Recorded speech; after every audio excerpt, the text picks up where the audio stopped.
Channel के माध्यम से ईद उल फित्र की बहुत बहुत मुबारकबाद देता हूँ।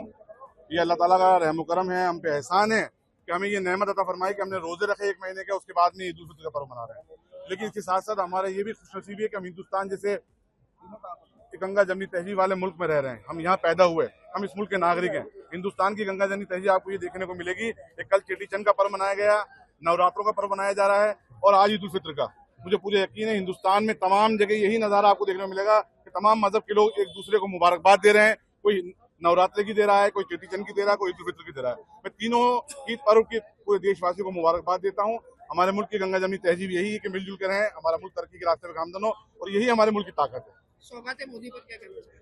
देखिए, ये अच्छा इनिशिएटिव है प्रधानमंत्री जी, क्योंकि हमारे यहाँ एक सिस्टम है कि हम रमजान के महीने में उन लोगों तक हम भी पहुंचते हैं जो ईद मनाने में असमर्थ होते हैं, फाइनेंशियली कमजोर होते हैं।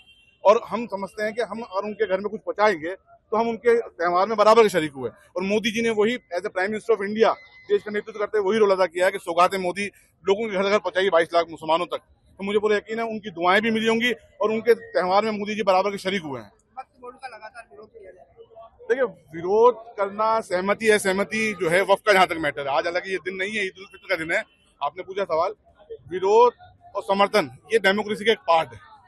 सहमति असहमति भी डेमोक्रेसी का एक पार्ट है। कोई कॉन्स्टिट्यूशन तरीके से, संवैधानिक तरीके से अगर कोई प्रोटेस्ट करता है तो करे, उसको कोई दिक्कत नहीं है। लेकिन जहां तक वक्फ का मेरा मानना ही है कि वक्फ में अमेंडमेंट की जरूरत है। देखिए, वक्फ का मतलब ये कतई ये नहीं है कि लोग ये कह रहे हैं कि मस्जिदें छीन जाएंगी, खानकाएं छीन जाएंगी, कब्रिस्तान छीन जाएंगी। ये कहना गलत है। हो सकता है कुछ सेक्शन से उनको प्रॉब्लम हो, ये असहमति हुई, ये डेमोक्रेसी का पार्ट है। और सरकार को कोई जल्दबाजी नहीं है। सरकार ने बहुत तसल्ली से इस बिल को लाई थी।